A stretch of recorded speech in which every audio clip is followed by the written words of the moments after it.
皆さんこんにちは。ちゃんたま堂のたまぽです。今回は奥野信之さんの人生は一冊のノートにまとめなさいの本を改めて読んだので、ライフログを10年以上続けている私が良かった点と悪かった点を含めてご紹介したいと思います。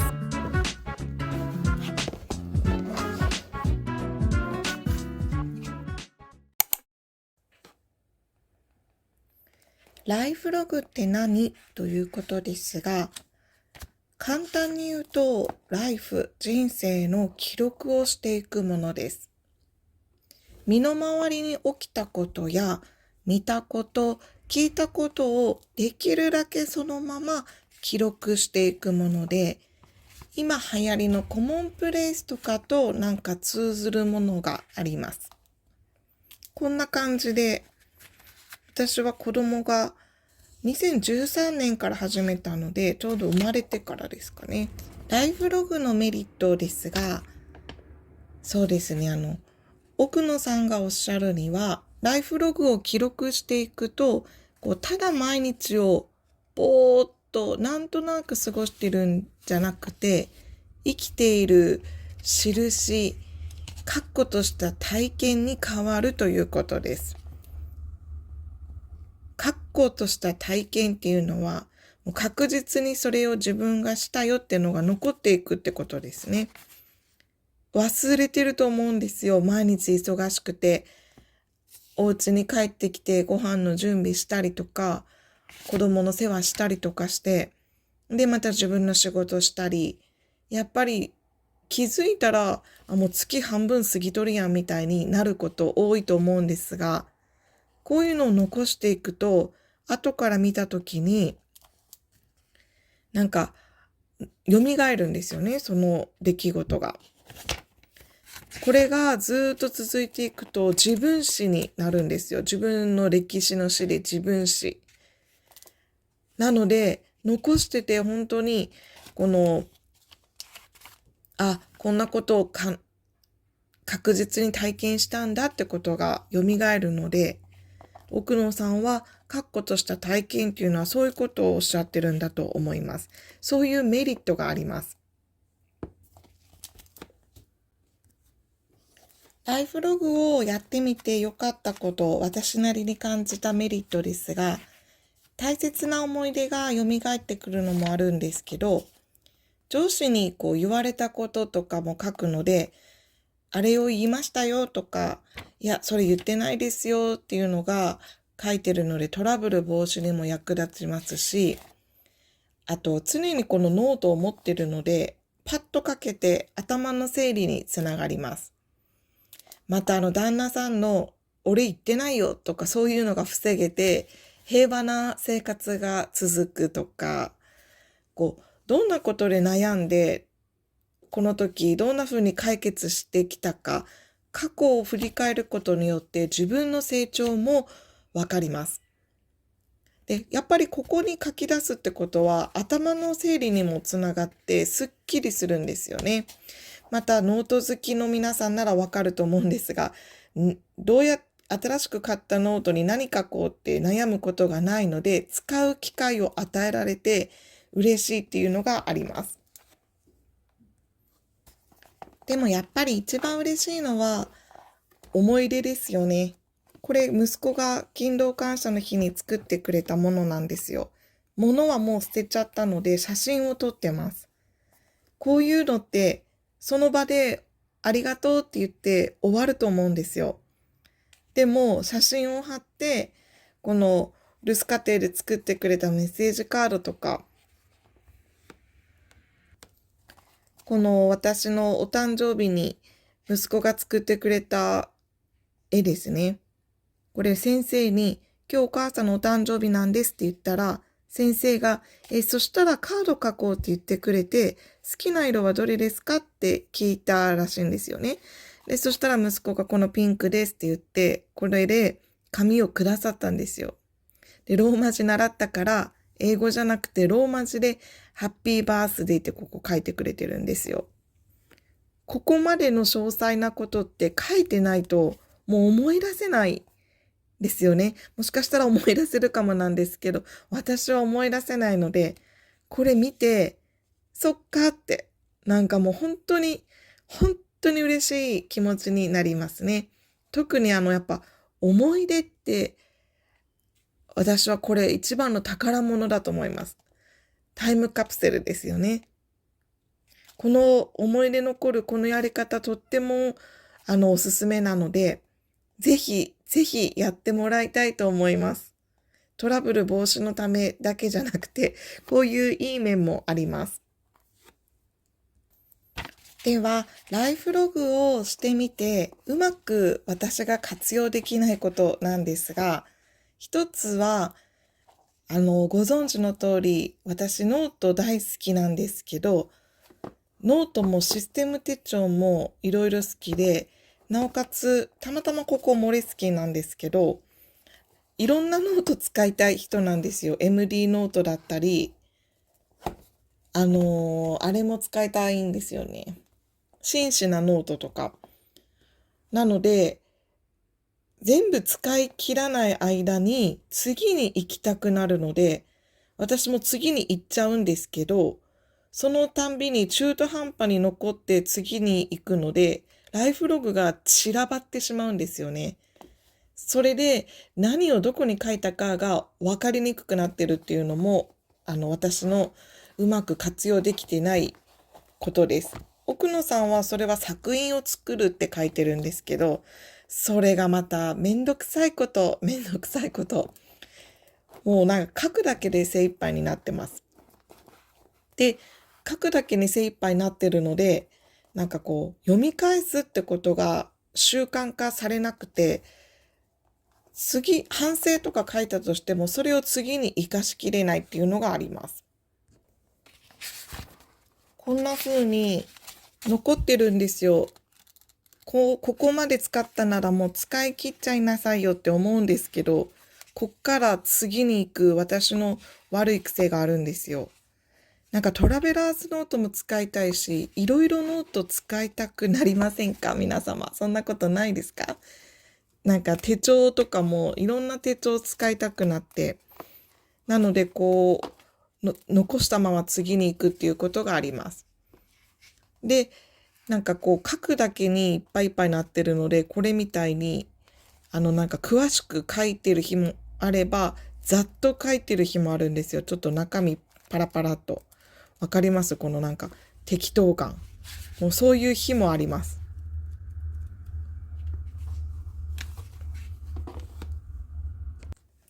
その適当感が続くと、写真とかイラストがなくて、読み返すのがまた億劫になります。読み返すことをルーティンに入れないと、ライフログは本来の力を発揮できないんですけど、それができなくなりますね。一冊に何でも書いていくんですけど、そうすると、このプライベートのことを書いた後に仕事の内容を書くとかが出てくるので、例えば上司にここの部分ですねって聞くときに一緒にプライベートな部分も見られがちっていうのもあります。すごく恥ずかしいですよね。ライフログの書き方のルールがあります。簡単なルールなんですけど、さっきお伝えしたように一元化が絶対条件です。一元化っていうのは一冊に何でもまとめましょうってことです。よくプライベートはこっちのノート、仕事用はこっちのノート、お金のことはこっちのノート、育児のことはこっちのノートで分けてしまうと、その分けたことにより、書きたいときにその該当のノートがないと書けないってことが発生するので、基本は分けずに一冊のノートに書いていきます。あと時系列に書くということですね。こんな風に時系列に書いていきます。書き方はそのルールが守られたら、どういうレイアウトでもいいと思うんですけど、基本は時系列に書くということです。そして最後が作品化です。どこに何が書いたかわかるように、奥野さんは Excel で何冊目、日付、タイトルみたいな感じで残してるんですけど、それをしないと私みたいに、ただ書くだけになって、去年のこの件って確かメモってたはずなんだけどって思い出して探すのにものすごく時間がかかります。それじゃあ、あんまり反省とか次の行動とか参考にならないので、このライフログの良さが半減しますね。作品化したいんですけど、めんどくさい。なんかうまい方法ないですかね。で、書くときのコツがあって、日付はまず必ず書きます。あと、キーですね。キーを使って簡単にまとめるということ。長々と文章にするんじゃなくて、まとめれるところは簡略化して書くっていうのが時短につながって長続きするコツです。この私の書き方は、奥野さんが推奨するやり方ではなくて、私独自で考えたやり方なんですけど、それでもやっぱり日付とか時間は書きます。時間書かなくていいのかもですね。これ見直した時に時間のメリットは私はあんまり感じないので、時間はなくていいと思います。これ最近ずっとこのタイムライン方式で書いてるんですけど、以前はその奥野さんが言ってたやり方で書いてたんですよ。それがこんな感じで、日付ですね。日付を書いて、線で区切って、次の話題に行くみたいな書き方をしてたんですけど、このやり方でもいいし、もう自分が好きなやり方で大丈夫だと思います。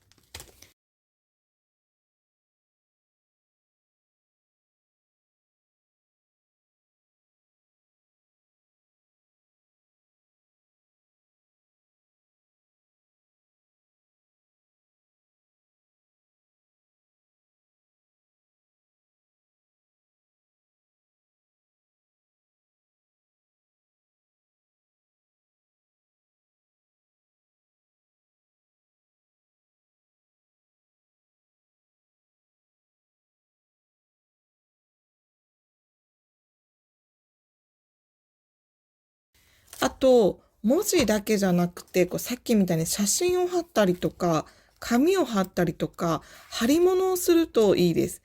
のぺっとしなくなるので、見返しやすくなるし、見返した時に楽しいし、見返したくなります。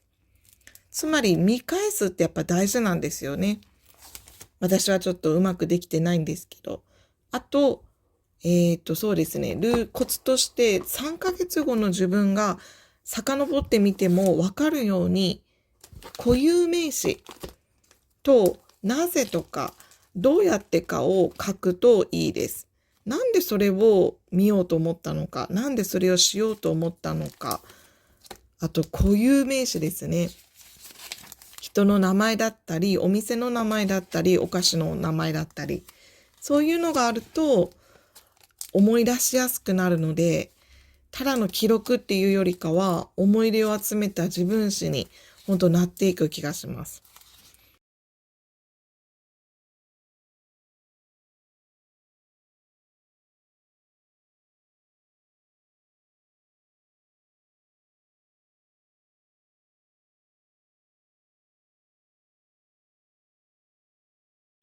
もう、やり方が多いので、こういうこともなんか付箋で書いたりもしてました。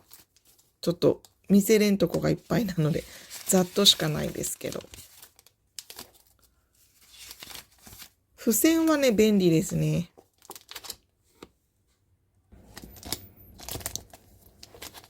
これも息子と動物園行った時のやつなんですけど、やっぱりちょっとカラフルにして写真とか入ってると見やすいですね。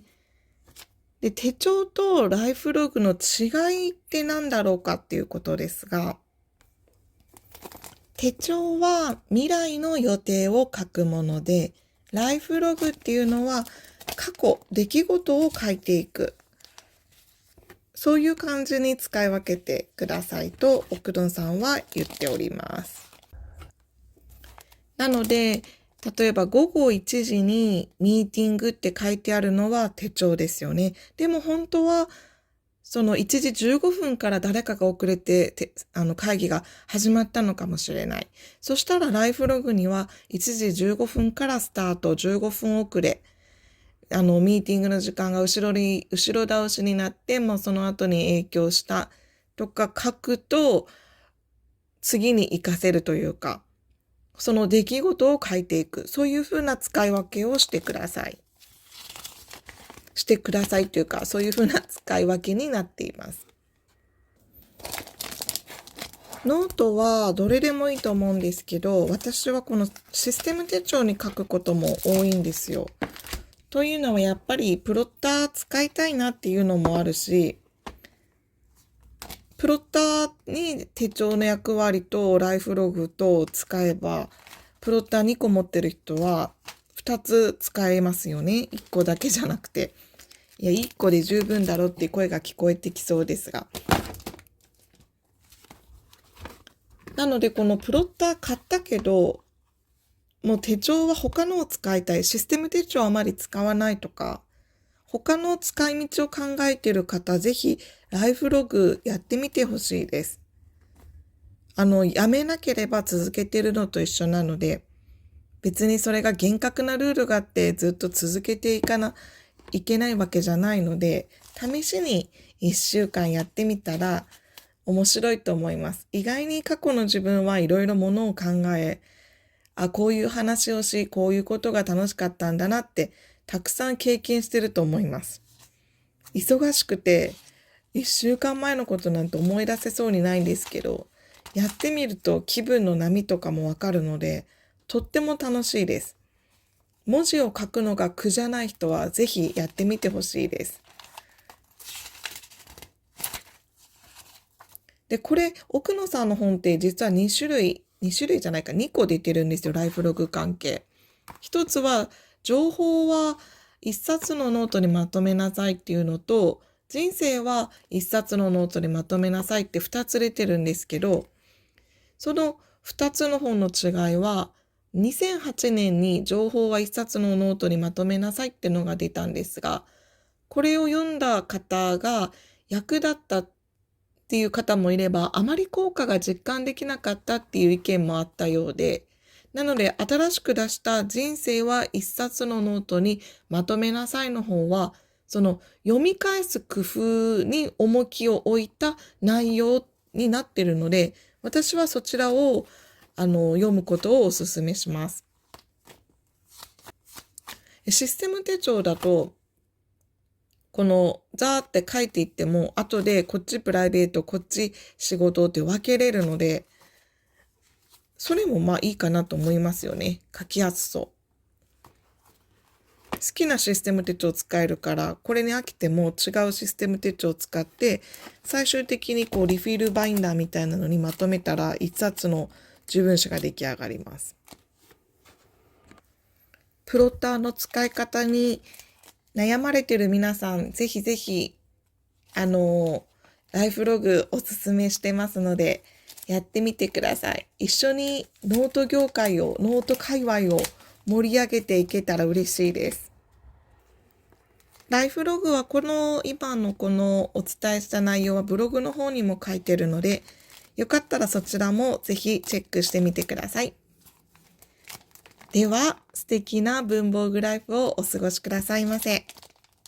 本日もご視聴ありがとうございました。